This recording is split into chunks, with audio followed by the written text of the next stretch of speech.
everything. Generationally, my generation, I'd just like to, if I could, Tony, go through generationally how retail is viewed, and I think sometimes that gives us a perspective on how different people view it. We tend to interact and talk and even think like people that are from our same generation, our same demographic, etc. Um, Baby boomers, which I'm a part of, but I don't think I'm reflective of that generation. Grew up with brick and mortar shopping, and um, definitely are doing some online shopping now, but tend to do probably a lot of brick and mortar shopping. Although at the state of life that we're in, we're not buying a whole lot of stuff. Okay, we're not big consumers of retail items, clothing, etc.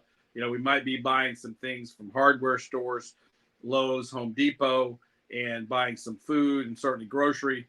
But we're not big consumers of cutting edge retail or retail entertainment. Coming down from the boomers who are, of course, dying off, and there's becoming less and less of us as we age out. We had Generation X, which grew up, with on the last of the great hoorah of malls in the early 2000s, late 90s, early 2000s, and now they have those memories, Tony, of when malls were sexy, exciting, and were the main place that we would go to buy things, other than the big box discount stores. So now that malls are not that, they're kind of bummed out, to be honest. The Generation X is, their outlook is, the good old days have passed us by, and I just don't understand why we can't go back there. Underneath them, we have your generation, which, Tony, is reflective of the millennials, and the millennials, as we know, are one of the most populous generations now.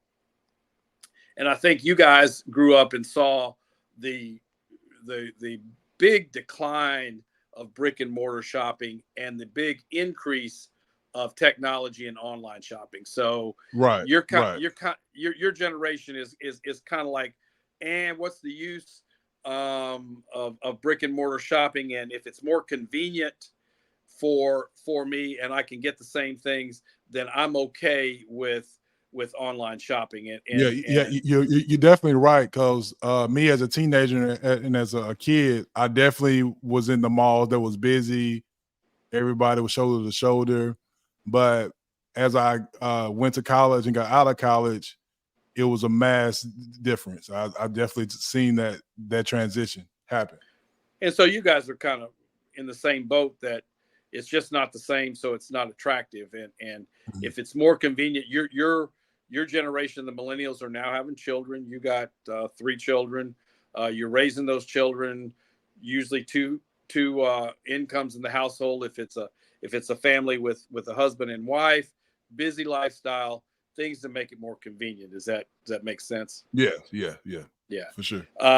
Coming underneath you is like your children and the people that are in their late teens, very early 20s now, and been labeled as Generation Z, and underneath them, Generation Alpha.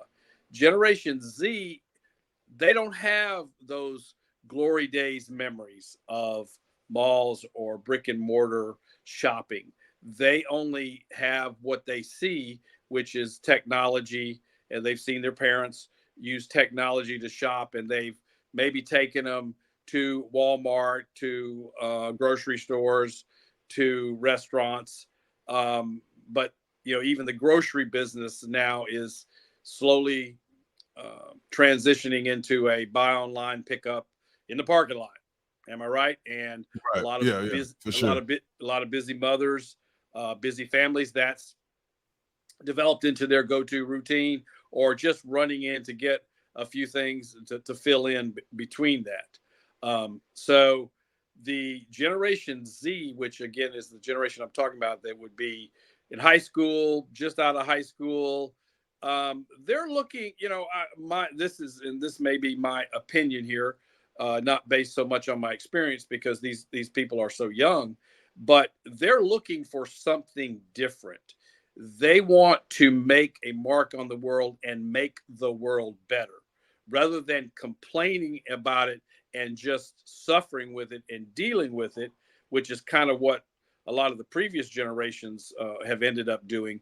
They want to help one another out and make the world better for them all. Have you seen any evidence of that? Yes, yes, I have. Yes, I have. I have a young daughter.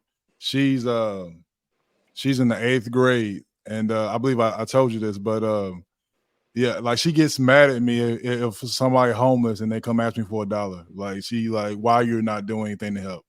Like Right. she gets very emotional about it. It's something that means a lot to her. About making things better for other people and like trying to solve problems and not create problems for sure. And I think as I've contemplated that, they grew up where if you had a problem, if you needed to know how to do something, if you needed to know how to fix something, if you needed to know a recipe, if you needed to know where to go, if you needed navigational coordinates, it's not a big deal. You just look it Right. up. You put it Yeah. into GPS. You need to figure out how to put a cover on a light socket or whatever it is you need. You look it up on YouTube.